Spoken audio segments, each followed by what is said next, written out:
Laura will still be doing her introduction. I looked at the time, I'm like, oh, shoot. We're live. Oh, okay. Good evening. I'm going to call the meeting to order. We've been started. Please stand if you're able and join me at the pledge. Thank you. I pledge allegiance to the flag of the United States of America and to the republic for which it stands, one nation, under God, indivisible, with liberty and justice for all. Thank you all.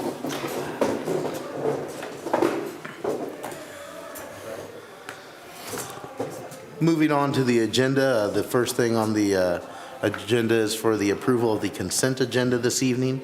That includes our Armor View performance contract with them completing all work on our windows and doors by 12/31/2025. Our Haynes excavation contract, the Northeast Campus. Additional engineering work that was needed to line out some of our roads and some other issues that are going to be going on around our build and on the North Campus. Omega Construction for just short of $30,000, $29,869, and that's for rekeying of our locks at the Butterfield and Spainhauer campuses to go with our new systems that we're going to be using within the new secondary elementary building. It also includes some policies we'll speak of later. And also our financials, which are broke out, will be the next thing.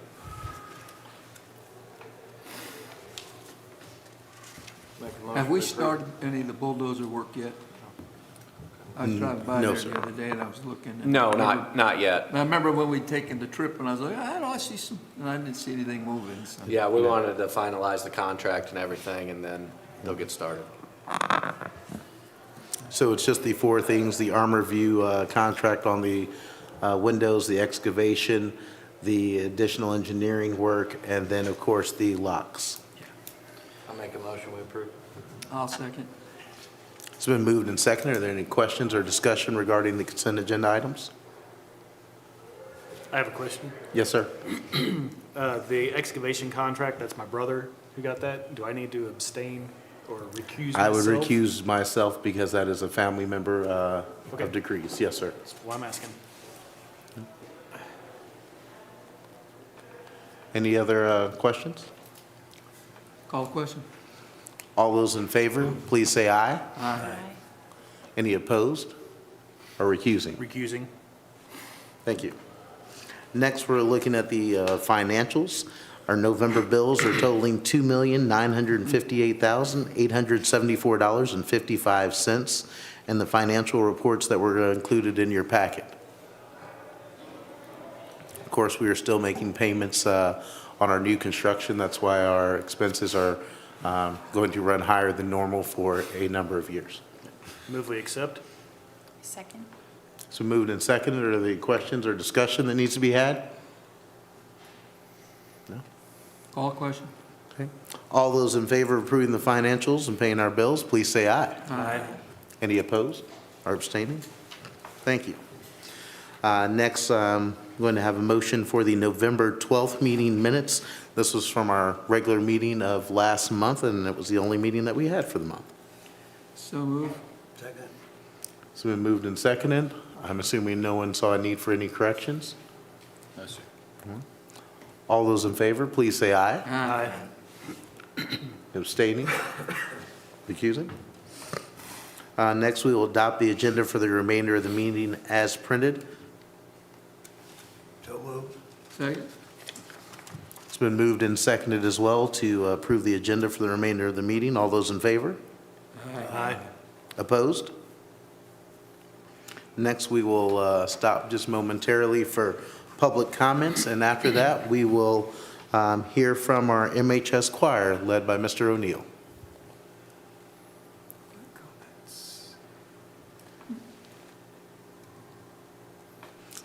Mr. O'Neill, if you'd like to bring your students in, you're welcome to. They've been in the hallway prepping. I'm very excited to hear them. They sounded fantastic out there in the hallway. Good evening.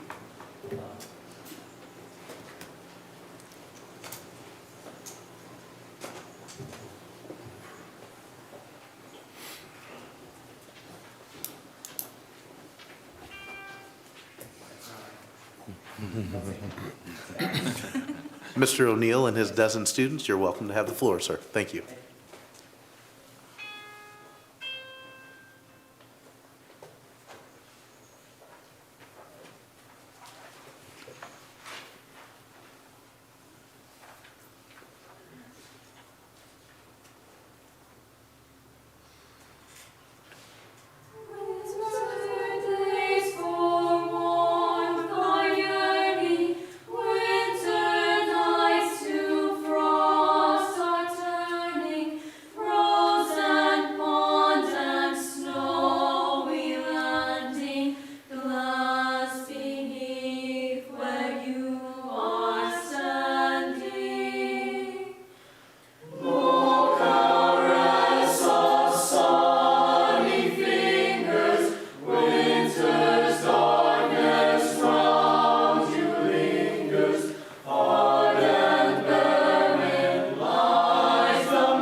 Before we go, we want to just wish you a very, very Merry Christmas. We thank you all for inviting us. I will do a shameless plug.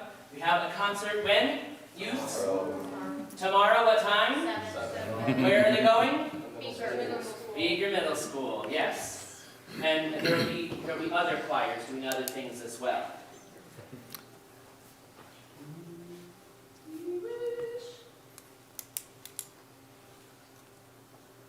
We wish you a Merry Christmas, we wish you a Merry Christmas, we wish you a Merry Christmas and a Happy New Year. We wish you a Merry Christmas, we wish you a Merry Christmas, we wish you a Merry Christmas and a Happy New Year. Good tidings to you and your kin. We wish you a Merry Christmas and a Happy New Year. Good tidings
so much again for having us. It was our pleasure to be here, and we'll get out of your hair so you can do school business. Thank you. Thank you all. Thank you. Merry kids. Christmas. Thank you Great very job. much. That was fantastic. Thank you all. That will be Beaker at 7 p.m., correct, tomorrow night? Yes, sir. I'll give you another plug later. For those of you all that couldn't hear that probably as well at home, come out and hear them tomorrow night.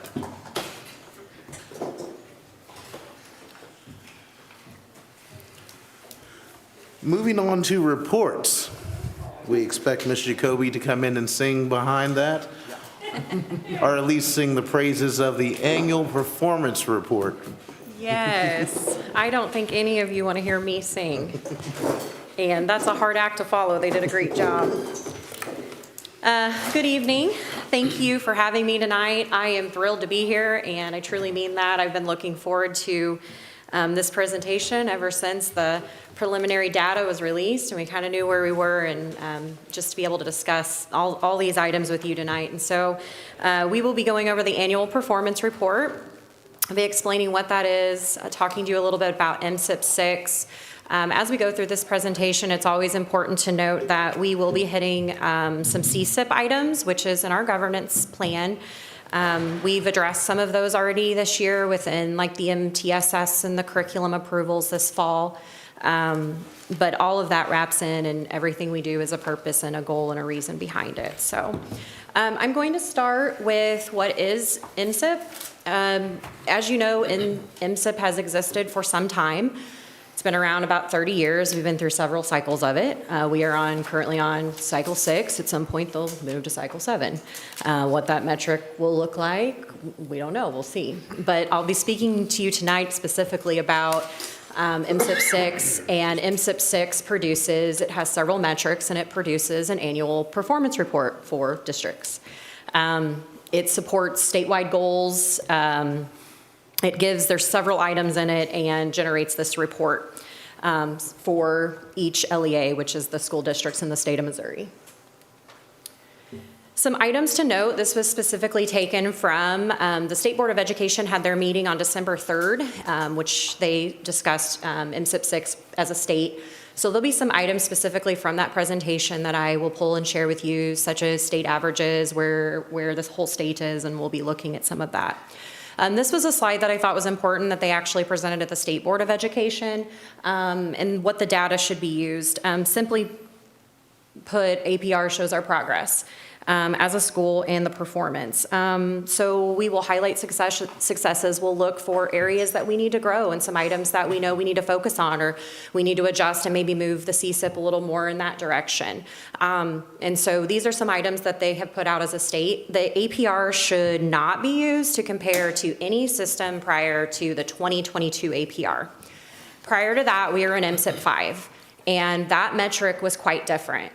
Some might say our new one is a little more rigorous. The state average is a little lower than it was in MSIP 5, but they changed a lot of things as a state.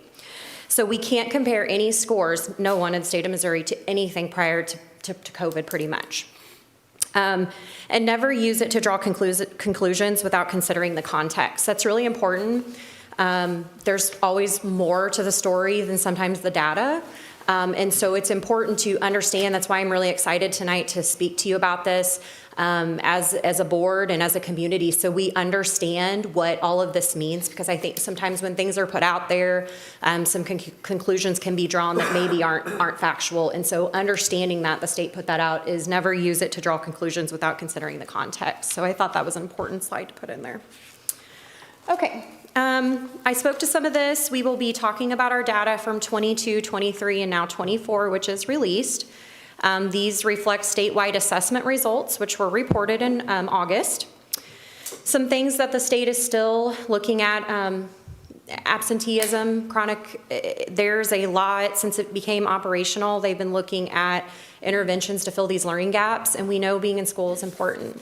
We'll look at our specific attendance and what that means when we get into our data, but those are some things that came from the state slides. Okay, I spoke to this last year, so I'm not going to take quite as long on it. I know last year's presentation was a little lengthy, but how is MSIP 6 scored? So you'll notice two parts up here on the screen. There's performance and there's continuous improvement. So the performance is based on our academic performance. So those are MAP scores, our EOC scores, our college and career readiness scores like ACT, AccuPlacer, ASVAB, the work keys. And it also factors in our graduation rate, and all of that factors into 70% of our annual performance report is based on our academic performance. The continuous improvement, you'll see in the second part of the breakdown, it looks at our improvement planning. I'll get into that of the report. That is our CSIP, things like our climate and culture survey results, things of that sort. And it also looks at success-ready measures. Those are things like our attendance, our ICAPs for our students, and our kindergarten readiness. So all of that will add up to 100% and how the scores are broken down. Okay. I am not going to tell you just quite yet where Marshall landed. I'm going to let you look at this really quick. So this is the state. This is taken from the State Board of Education's presentation on December 3rd. This is the 2022, 2023, and 2024 APR distributions. You can see in 2022 where everyone was landing, and then in 2023 here in the middle, and then in 2024. As you can see, as a state, they are moving a little more in the direction of right. Obviously, we don't want to see schools in the 40, 50, or 60% ranges, and they're moving towards, you know, the 70, 80, and 90% ranges. So I wanted you to see that. I will refer back to this slide, and we'll be able to see where Marshall landed. In the state, about 230 districts are, you can see, in the 70% range, with 190 in the 80% and only 57 in the 90. Okay, so we're gonna look at Marshall's progress here. So if you look at the very bottom, this was in 2022 and this was the pilot year. In that year, we had 68.1% of the points, and that's broken into our performance and our improvement. Last year, we had an increase of 5%, and that's what we celebrated. We were really excited for growth and, you know, continuing to go. If you look up at the top, I think you'll be happy to see that the district this year, our APR is at 80.2%. We increased 12.1% from the 2022 pilot year, and that's something to celebrate. I'm gonna now show you on the chart where we landed. So I just referred back to this. So in 2022, we were in the 60% range among the 95 school districts. In 2023, we found ourselves with the majority of the state of Missouri in the average of the 70% range. And this year, we are in the 80% range, making us above the state average for our annual performance report. I mean, that's incredible. I don't even have words for how amazing that is and the growth that we show. Sometimes growth takes a long time to show. When you start implementing systems and you start really diving in and seeing, and you know, nothing is perfect right now. We're always looking, everybody's looking to improve on things, but that's pretty awesome. And I think here in a little bit, when I start diving into some other comparisons, I think you'll be really excited with some of the other things that you will see. Any questions so far? Okay. Okay, so this is diving specifically into our report, and you have a copy of all of this in front of you, or you should, so you can reference this. So this first part here is our performance, and this is where the majority of our points are coming from, the 70%. It's based on our MAP scores, our EOC scores, and then growth within those areas. So there's a metric that is put into place. The state of Missouri works with Mizzou, and they work in the statistical items of basically, to break it down to make it easy for you to understand, is looking at how our students are performing. Are we making the adequate growth towards approaching towards where we should be? And it looks at districts similar to us. And so if you look in the second part of your report, you can see the MPI points on the approaching. But if you look down in the growth part, You'll notice that we're on track, and even some areas, we've hit our target goal for the growth that we are supposed to be making. For example, if you look at the ELA for our student subgroup, so those are items like our free and reduced lunch population or our special education population, we are on target and received 100% of our growth there, and what the state of Missouri said that we should grow by in our MAP and our EOC scores. So it's a little confusing how the state breaks it down, but they compile all of that data for our students in the MAP and EOCs, and they break it into the point categories on the annual performance report. Some items to note here for the CCR assessments. This one is something that we will continue to work on. That takes a little time. Those are our ACT scores, our Accuplacer, our ASVAB, and our work keys that our students in the high school take.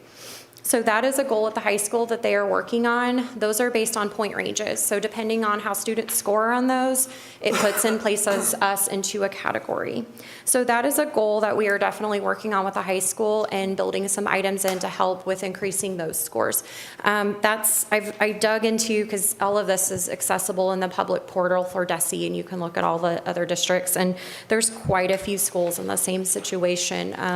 Some of the metrics have been, like I said, more rigorous, and the targets are, some of them are hard to hit, but we're going to continue to work on that. The advanced credit, those are our things like our IRCs at the Career Center, our industry recognized credentials, or our dual credit. We do a really, really wonderful job with that, and we receive 100% of the points, and that is based on, for our dual credit, grades too. They have to have a certain amount of grades in that class, an average to earn those points. Something to celebrate, our graduation rate increased this year from the last school year, and so we received 100% of our points there. And our graduate follow-up, we receive 100% of the points. Eric Lark handles that at the Career Center. He does a really nice job, and what that means is when our students graduate, we check back in with them in the next following school year to see if that aligned with their career goals. Are they in college? Are they in a 2-year program? Are they in the military? Are they working? And what are they doing? And that's how the state, and we report that in core data. So that's on the performance piece. I'm going to go to the next slide. Maybe. It doesn't want to work for me now, Wesley. So if you guys, while he's getting that going, if you want to go ahead and turn your sheets over. Mm-hmm. So this is the 30% of our points, which is our continuous improvement efforts. Our improvement plan, as well as our response to standards, those are items that we met with our area supervisor on, our DESE supervisor, and we had to come up with a plan, and that plan was evaluated. And it was based on different metrics, and we received 100% of our points on both of those items on our plan. Climate and culture survey, we receive 100%. Our KEA as well, that's our kindergarten entry assessment. I reported on that in the beginning of the year. We use the KOF, which is the kindergarten observation form. And so we receive 100% there, as well as our ICAP. Our 8th graders all write and do an ICAP with Mrs. Ori. And so that we receive 100% on our points on that one.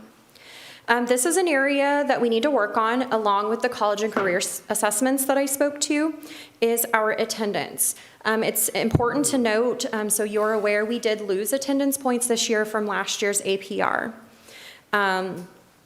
Something just to kind of note, sometimes those are outside factors that as a district, sometimes you can't control that.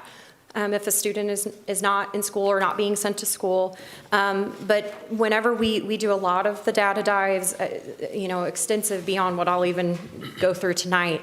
But some of the student groups with the lowest attendance rates are also some of our groups that appear with the lowest academic performance. The state has noted that as well.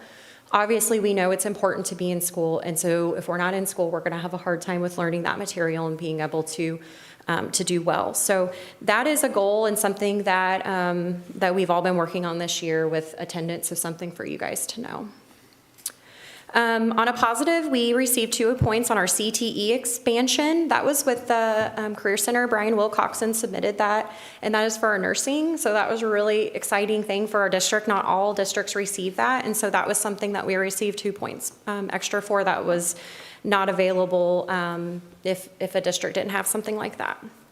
And lastly, we do receive points on our audit, our ASBR, and then the MOSIS and core data. So Ashley Christie does a really nice job with that and getting that all done and submitted in time. Okay, this slide is important. It is not necessarily something we get points on, but something that is reported in a school's annual performance report. The assessment participation rates are shown. As a district, to be compliant with state regulations, we must maintain a participation rate of above 95%. As you can see, we do a very nice job with that. I was told once on the phone by somebody in the assessment office that we have wonderful participation rates. So, why that is important for you to know is if we were ever to fall below the 95%, I was at a conference this last summer and was sitting with a district that this happened to, and I was like, okay, that's not a great thing, but so say you didn't get your participation rate in ELA, you would earn no points in your APR on the academic or on the growth part for that if you didn't maintain above a 95%. So that's heavily monitored. I'm the district test coordinator and I work with the site test coordinators to make sure that we're in compliance, and we do a nice job with that. So that was something that you might want to know and consider as a Board of Education. And lastly, these are just items, yes, no. Do we meet the minimum threshold for fund balances? Yes. Is our superintendent appropriately certified? Yes. And do you all participate in training and orientation? Yes. And are we compliant with federal and state law? Yes.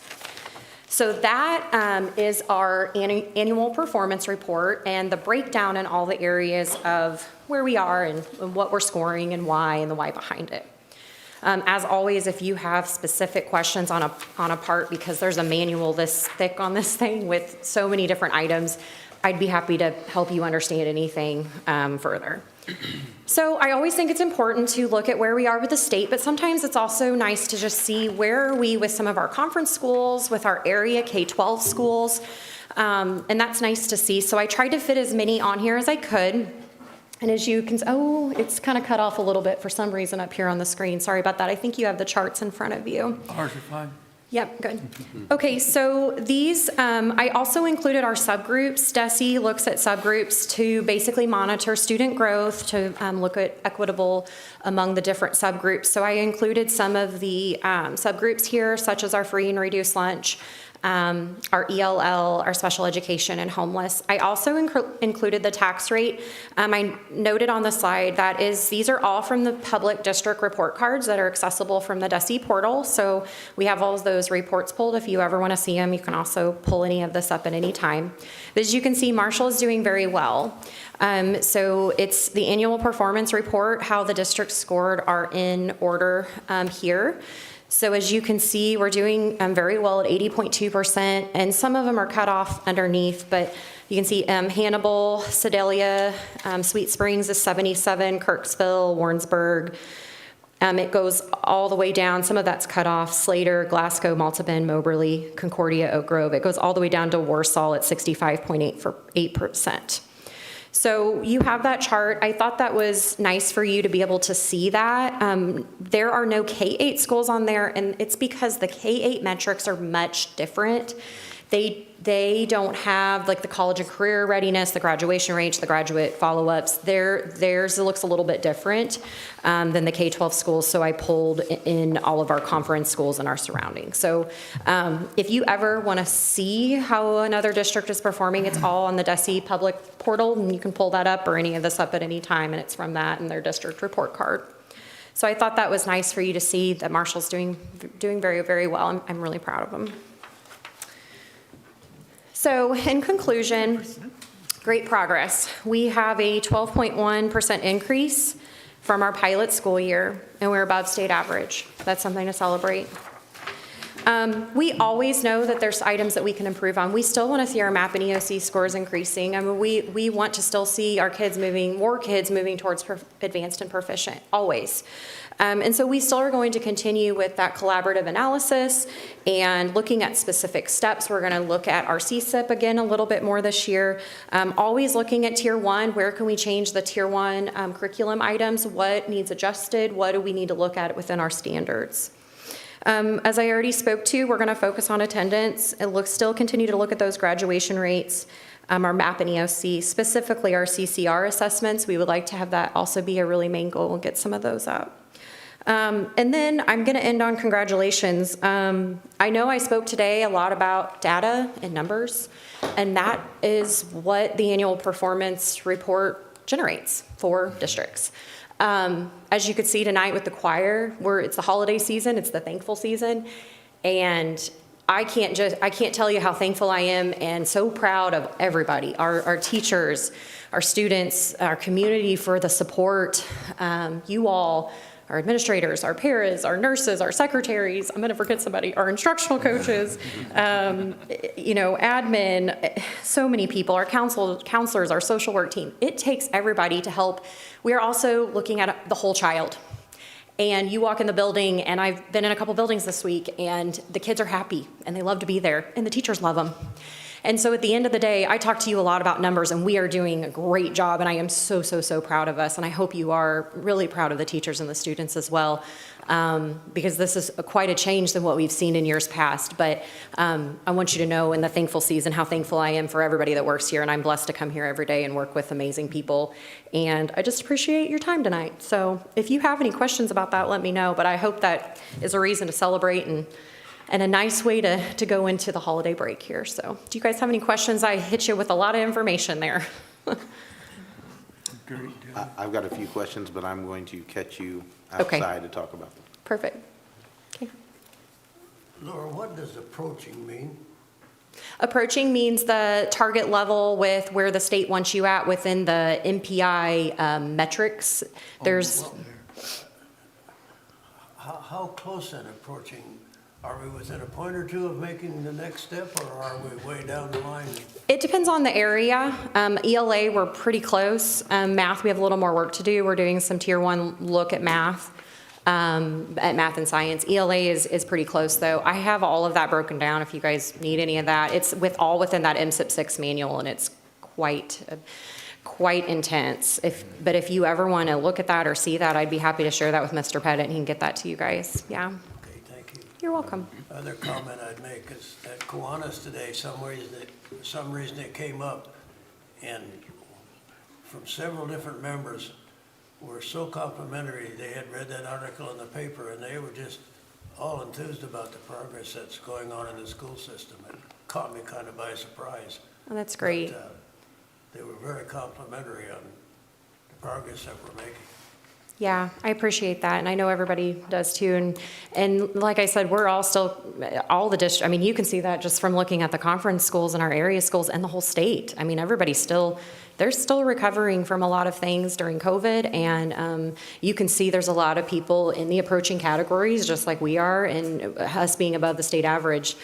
Some of the metrics are pretty rigorous, which is why it's a lot different than MSIP 5 as well. So yeah, but that's what that means. If you ever need to see that breakdown, I can help you with that or help This you was quite understand it. impressive, and gives us something to be really happy for. Yeah, we were really, really, really excited about it, and so I hope others are as well. So, Thank you. okay, thank you guys. I appreciate your time tonight. Thank you, Mrs. Jacoby. We'll next hear from the Deputy Superintendent, but that was a very good report and some good news going into the season, so. You're gonna have to Yeah, teach you while about- Mr. Ranky's setting that up, I want to just say thank you to Ms. Jacoby as well. All the people that she thanked, she's 100% right, but there's a lot of directing and planning and guiding that she does, and that started a long time ago, so I'm really proud of her, and couldn't have possibly put it in better words for the whole child and everything she said. She nailed it on the head. We tease her about, she talks too long, but she talks perfectly, and we're just teasing in that. We're thankful Some for you things will too, never Laura. Thank you. Yeah, all your words meant something, that's for sure. That's Thank right. you. Thank you. Yeah, I was gonna piggyback off that, say the same thing. Mrs. Jacoby works very hard with her instructional coaches, the administration. Our APR and MSIP it's a beast, and the great strides that she and all of our staff and our teachers have worked for, and that are starting to see it's really amazing. And Ms. Jacoby also said one thing to the well-rounded child. And I really feel that There's a lot of great things going on in the school district to make the well-rounded child. You saw that from our APR, which really looks at data, but then tonight you could see from the choir, and then we have so many holiday concerts and everything going on, sporting activities, just so many great things to raise the well-rounded child right now. So it is good. So congratulations to everybody involved. I'm really, really proud to be part of it. Okay, so now on to my boring stuff, I guess, after that stuff. So I have a few things tonight. There's only one thing that I'm bringing to motion. The rest is, and I will kind of tell you, the rest is just more informational, kind of getting some information out to the board and the community. So the first thing I want to talk about is some of our playground equipment. Since we bought this building, this is something that we wanted to address, and we've been looking at it. With bringing the early childhood here, we have a nice piece of playground equipment out here that we came with this building when we purchased it. It's just not very age appropriate for early childhood. It's more the elementary school, so they don't use it a whole lot, so we've been looking at some solutions. Basically, it's a good piece of equipment, so I just don't want to scrap it, because we also look over at the Spainhauer campus where we need to be expanding some play areas out there for the classes. So and again, this is just informational. I'll bring this back to you in probably a month or two for a motion, and then it will go on for next year's in our capital outlay budget. So you'll see this a few times. So what I would like to do is, for this existing playground, and I'll show you the numbers, we would like to take this and move this out to the Spainhauer campus and expand that playground for those elementary kids. And it is in really good shape. There are some pieces that do need to be replaced to be in compliance. So I've been working with a playground company, and kind of this is basically what it looks like. And we would end up adding, and of course playground equipment is expensive, so we would go back through and he would recondition a lot of the things and then add the plastic pieces back in, and make sure that everything's in compliance when we get it all set back up out there. And then this piece of equipment right here, this is the one we would like to purchase for next year and put right out here for our early childhood. You can tell that this piece of equipment is just a little bit, it's more age appropriate for our early childhood kids. Actually I've learned a lot about playground equipment in the last couple of years, I'll be honest, between lower body, upper body. So it's been kind of fun for me too. But this is a lot of lower body stuff for the littler kids to be able to play on. So this is what we've came up with that would, when we move that, would get installed out here. So some of the numbers that I'm narrowing down with the playground equipment. The new piece of a playground equipment installation is going to be right around $59,000, which for playground equipment, if you looked at playground equipment lately, it's not a bad price. Updating the piece of equipment that's out here is going to be about $24,000, which if we would buy that piece of equipment new and that side with the slides, it's going to be probably around $80,000 to buy that piece of equipment new. So, and it's going to cost about $21,000 to move it. So for about $25,000, we can have a nice piece of, for about $50,000, we can have a nice piece of equipment moved out to Spainhauer to expand that. So the total project's going to be a little over $100,000. Again, when we come back for approval, we're going to look at that at the capital outlay budget for next year, and then we would add that in. So just kind of giving you some information what we're thinking, and if you guys have any questions. Does anybody have any questions on that right now? All right. Okay, so moving on to my next thing tonight. This is nothing to vote on tonight. I'm actually going to bring this sheet back to the board probably next month. We've been talking about this. I've been talking with our athletic director, Ms. Kalian, and some of our coaches and our transportation director. So sometimes we run into a situation where we don't have enough bus drivers or we don't have enough buses to get the kids where they need to go, you know, especially for activities and athletics. So usually our smaller teams, you know, the teams with 10, 11 kids, the coaches end up having to drive the kids themselves and take them to the event, whatever that might be. Right now, they're doing this out of the kindness of their heart. And, you know, sometimes they don't mind it, and sometimes they're like, well, if I'm going to take my team there, I'm going to have to drive them. So my proposal is, and like I said, I'll bring this back to you next month to get this approved, is I would like to, when we come back to in the spring with salary columns, I would like to put a van transportation column on our salary schedule, on our transportation schedule. It would be $15 an hour, just like we pay bus drivers. And then I have this sheet over here. We kind of went down through it and estimated driving time. So if a coach was going to take the team down to, say, Sedalia, okay, it's about a half an hour driving time. We would pay them for an hour. They would get $15 for driving the kids. We would only pay them for the time that they're actually driving, not the time that they're actually coaching. So in my mind, in my rationale, we would be paying a bus driver to take these, and should be paying a bus driver to take the teams anyways. So it's just kind of a little incentive, a little thank you for the coaches that when we run into those situations, you know, to pay them for their time in driving.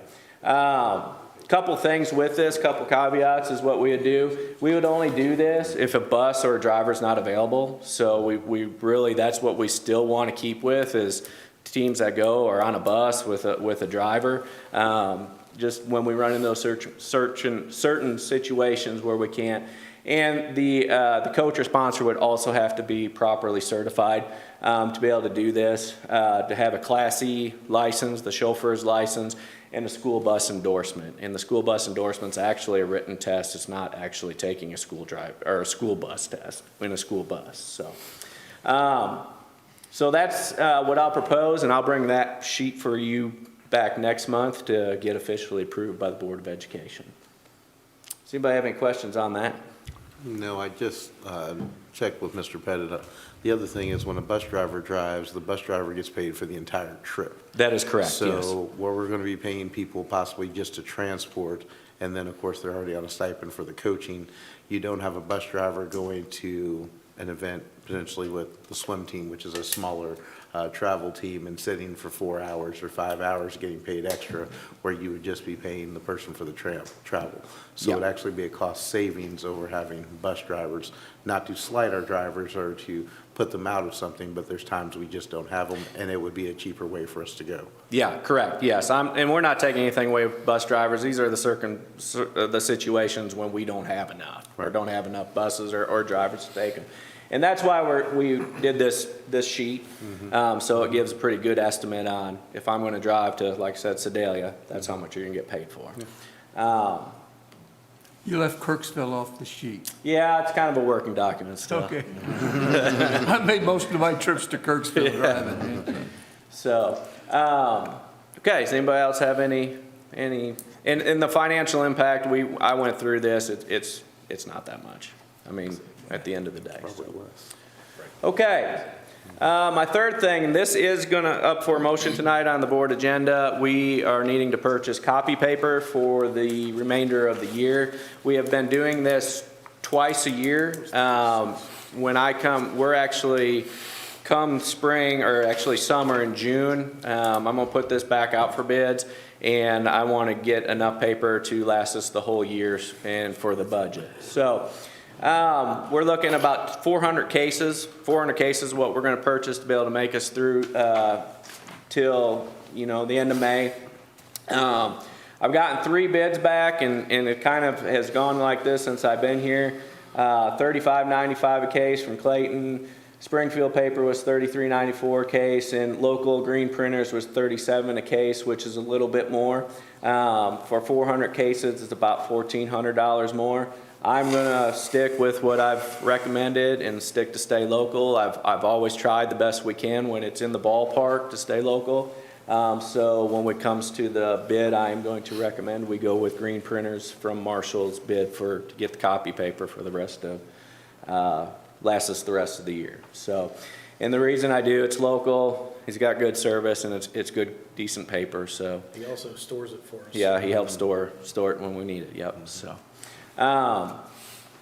So when we come to that, if we have any discussion, we can get through that. Let's see, last thing, I always like to do a quick construction update. Things are going really good, knock on wood, they really are.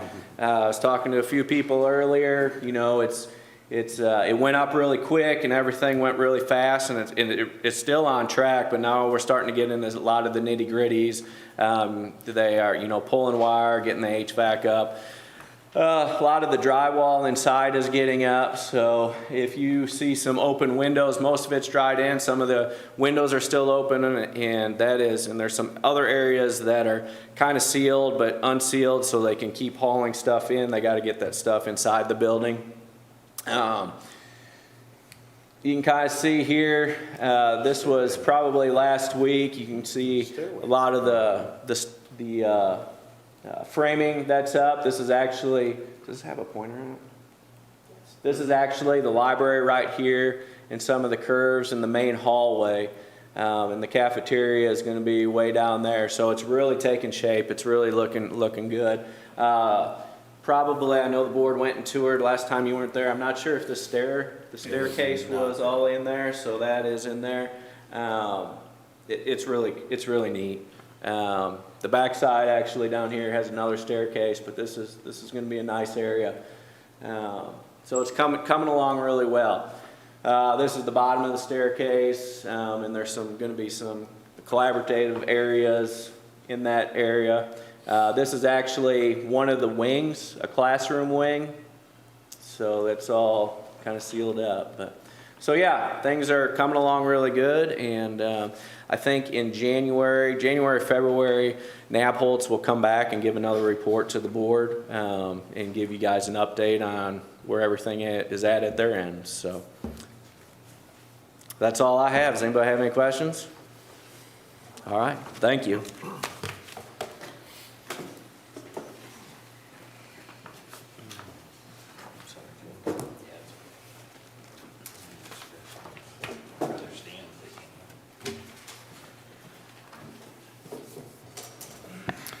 All right. We got the quick presentations done and over with, 45 minutes here, and we'll be right on into closed session, everybody, I promise. I want to first start with a few various thanks. I want to thank again to our MHS choir that came tonight, but we are on our second week of concerts, and I'm going to plug again, as Mr. Jakes did, to invite the public out to come out and see those. That's one of my favorite things to do, is go see what our fine arts do. As I was watching our choir tonight, I recognized a lot of our students from other performances in the fine arts department, and we have some talented students and teachers, so I'm appreciative of all of them. I also want to start with an extra and unexpected spotlight, and then a presentation and thanks to a community organization. So this first spotlight I want to jump into while I'm in the time of Thanksgiving before Christmas here. Mr. Hines, their high school principal, all of our principals do a week at a glance, and he made a shameless plug, as he rightfully should have done, for one of his teachers recently in his week at a glance. And that was about our high school teacher, Mr. Garinger. Mr. Paul Garinger has been a longtime speech teacher and debate coach at Marshall High School. And I won't read the whole thing for the sake of your time, but I almost called Mr. Garinger, and I thought, well, he'll watch it later, and he has enough late nights out at speech and debate. But we are really blessed with someone that's been with the district for a long time, 47 years here at Marshall High. He's been with us, and he just received what is called the Ninth Diamond Award. And in the 104-year history of the organization that presented him with that award, there have only been 7 coaches that earn it. That's really amazing, and I know that he absolutely loves what he does. He's been semi-retired for a long time. I'm going to start calling him Michael Jordan when I see him. He's never quite stayed retired so far, and we're lucky to have him with us and still doing it. So I did also want to thank him It's just a time of year where I try to force us to stop and reflect a little bit on the great things that we have going on. So much thanks to him. If you see him, give him a pat on the back. He certainly deserves it. I also want to thank, this time of year, we have various donations come into the district for different kids groups, and I have one here. I don't know that they want me to say their name, but just had one given to me tonight and want to thank them for their donation. But for our photo op, if I can bother Mr. Ranke to take the picture, I know Mrs. Marianne Gilpin is with us here tonight for the United Way. I believe this is our 3rd year doing this, isn't it, Mrs. Gilpin? And what we do, and gosh, I can sarcastically tell you, our teachers just hate having to wear those jeans between Thanksgiving and Christmas. I actually wore my jeans to work today, and I thought about wearing them tonight, but I didn't know if everybody would understand why I looked so casual. But for a very, really small donation we ask of our teachers, which we give to the United Way, the teachers get to dress comfy. And this year I added a caveat that for their $10 donation, that I believe that historically they used to have I think they called it Stretchy Pants Day after the break. And I got reminded by some people that I know at central office, you got to bring that back. They really like that too. So we're going to extend it on to our first day back from the holiday. Actually, I think we said until the students return, we can wear our stretchy pants after we eat the ham and the turkey over Christmas break. This year, I think that we have a new record for our teachers, and I'm thankful to them truly for the donation. It's not an easy time of year for anybody to make any extra little donations, and they are donating, I believe the total amount was $1,900 tonight to the United Way, and thanks to Mrs. Gilpin for coming to accept that for them.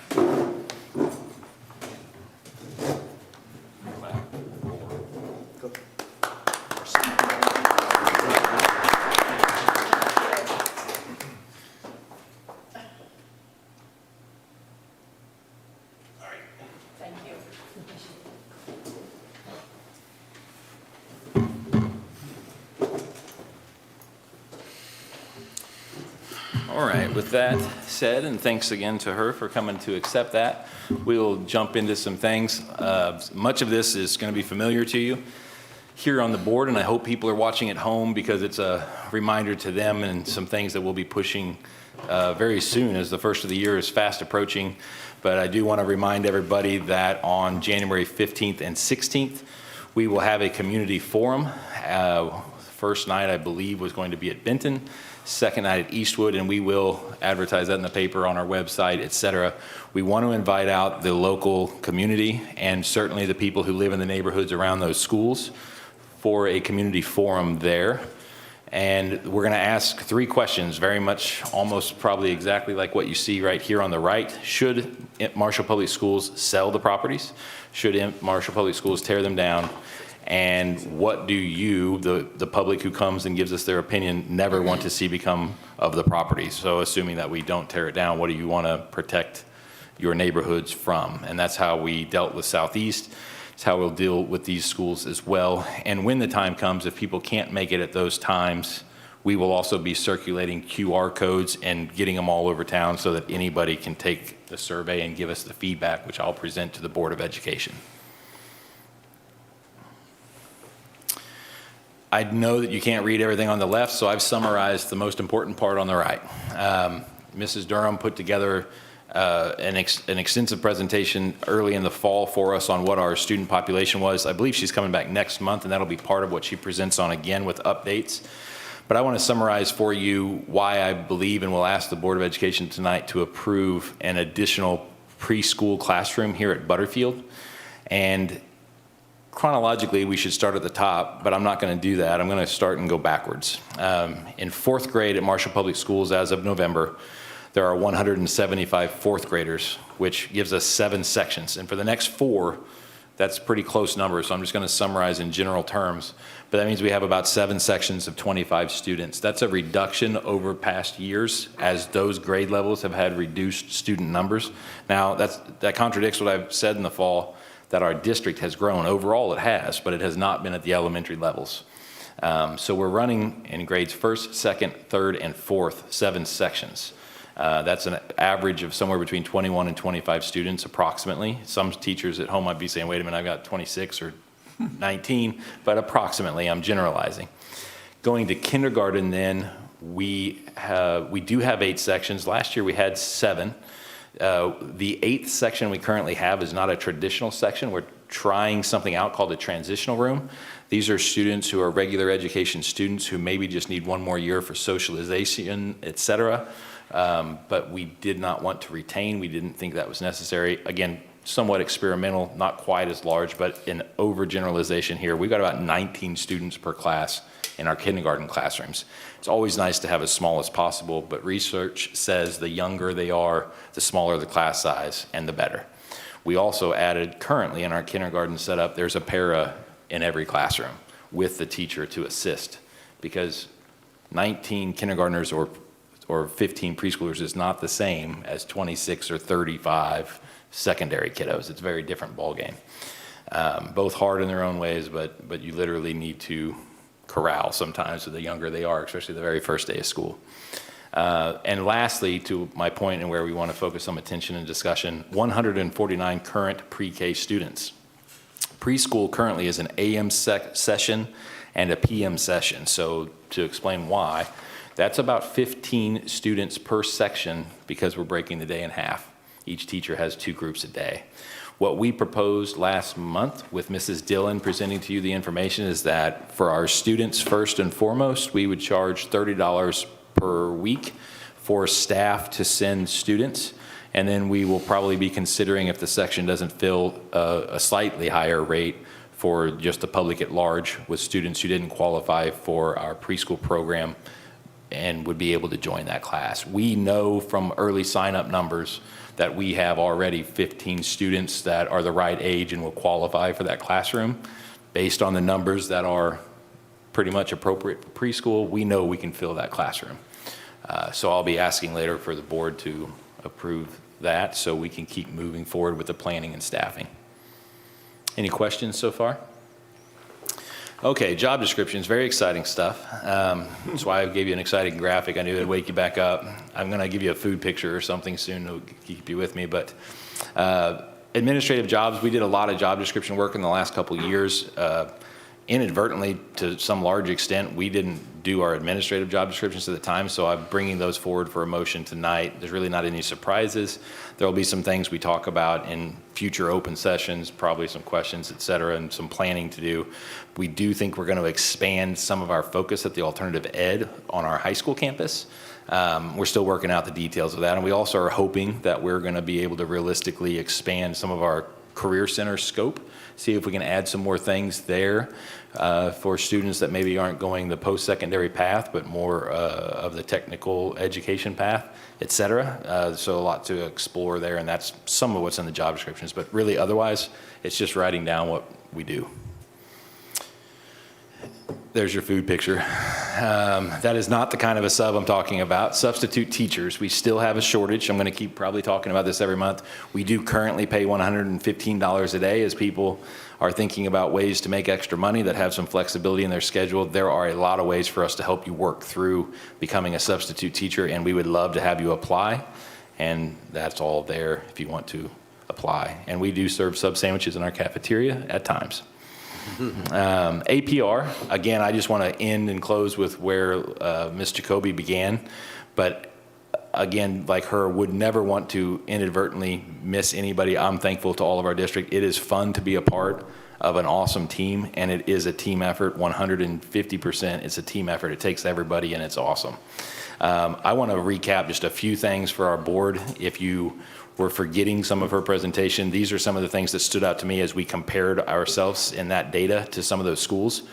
Marshall Public Schools had the 3rd highest level of achievement in those comparisons. We were the 3rd from the lowest levy in the same comparisons. Interesting. We were the 2nd most diverse, the 4th lowest socioeconomic status, and the 2nd highest homeless rate. And what all that means to me is everybody at Marshall should be so proud. We are glad and proud of all of our diversity, and we are glad to be able to say that despite those challenges, it makes us stronger, better, and we're still accomplishing great things, and I'm proud of everybody. It's not January. That will conclude my report. Thank you all for your time. If you have no other questions.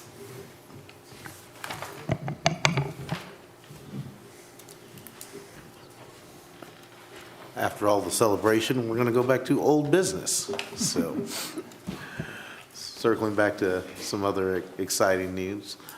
So, Last month, we tabled the review of our financial or physical audit for the FY 2024 year as presented by our auditing firm, Yarding, Corte, and Chitwood. I know this was tabled due to some other discussion and looking at some other facts. I know some of us reached out to our central office to find out the information that we'd like to have. And so I will leave it there with a motion or other conversation, discussion to start. I'll make a motion we approve. I'll second. It's been moved and seconded. Is there some discussion that we need to have tonight? No? All right. I'm glad to see everyone got their answers about the audit. Sometimes there's a few things in there that looks like I think we're always going to have in the audit, and hopefully there's some things that we'll remedy and move forward going forward. And I know those discussions have been had slightly. So all those in favor of the approval of the audit as presented, please say aye. Aye. Any opposed or abstaining? Next, as Mr. Pettit outlined, he's asking us to approve for adding 1 full-day pre-K teacher and 1 full-day paraprofessional. As he said, they're pairing the paraprofessionals with the teachers, and this would be adding the section. I think this would be great support to our teachers within the district that could utilize this. This is going to keep their students in school while they're in school, which eliminates the need for transitions, babysitters, and other things for them, and those issues that come with those, as well as it gives some greater opportunity, and hopefully a few members of our community will be able to enjoy this as well and see if this pilot leads to other potential for us in the future. So I will- Move. Second. Beat you. It has been moved and seconded. I will let the secretary decide how she's going to give credit to those down on the left side of me for that. But we have a lot of support, I know, for our young owls. Is there any discussion as it's been moved and seconded? All those in favor, please say aye. Aye. Any abstaining or recusing? Next, moving down to new business. That would be to approve the job descriptions that were in Appendix A, and there were 5 of them, I believe, in the appendix. Crossing guard, the Saline County Career Center Director, Assistant Secondary Principal and Head Principal, and Head Elementary School. Hopefully you had a chance to review those, and those have been vetted and passed through our legal and are ready to hand out to those occupying those positions for the following school year. So moved. Second. It's been moved and seconded. Are there any questions? No, just a comment. We should have, I'm glad to see this, getting it more specific as to what requirements are. And I think that's a good job. All those in favor? Aye. Any opposed? Next, as Mr. Rinke outlined, our copy paper bid. We're looking to usually try to keep our money local and also be competitive. These bids were pretty close. As Mr. Shepherd pointed out, Green Printers also helps us store paper. You wouldn't believe how much space 400 boxes of paper take up. So it's nice to have a partner that will help us with that as well. There were some other bids that were slightly lower, so I'll be looking for a recommendation from the board. I move we accept the bid from Green Printers. Second. It's been moved and seconded. I don't have the exact number. I believe the price was $37.50 a case on that for 400 cases. My math isn't going to work that fast, but all those in favor, please say aye. Aye. Any opposed or abstaining? Next, there's just a first reading that we'll briefly discuss. There's some policy revisions. If you open that policy folder up, you probably closed it rather quickly. There are 16 different policies in there. So I made it through a few of those, so you have another month to read through those policies as well before next month. And then also a potential 504 coordinator position, which is something that will help our counselor load, potentially help standardize how we do 504s across the district, and something that will be a resource to everyone from our oldest grades back down to our youngest owls within the district. I don't know if Mr. Pettit wants to add anything else to that. Yeah, you summarized that very well. I probably should have presented that and really just overlooked doing so, but I would say, in echoing what Mr. Jakes just said, our counselors are definitely overburdened right now. So I don't know what the name of this would be. It wouldn't be exclusively 504, and we're not deciding on it tonight. I want to just put it out there. And most of all, I think I really want our counselors to hear us discussing this and know that we realize that they are working really hard, and we're going to come up with some sort of an idea, whether we approve this specifically or not. We're going to come up with some idea to help them out. They need it, so. All right. Hearing that on the first reading, of course, please contact Mr. Pettit if you want some more information about that position or what the direction's looking for.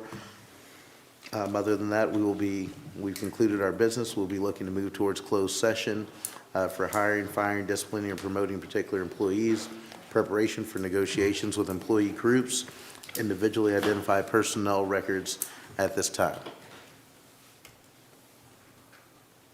I'll make a motion, we adjourn to closed session. Second? It's been moved and seconded. Roll call vote. Aye. Mr. Kerr? Aye. And on the right? Aye. Aye. Thank you all. Have a good evening.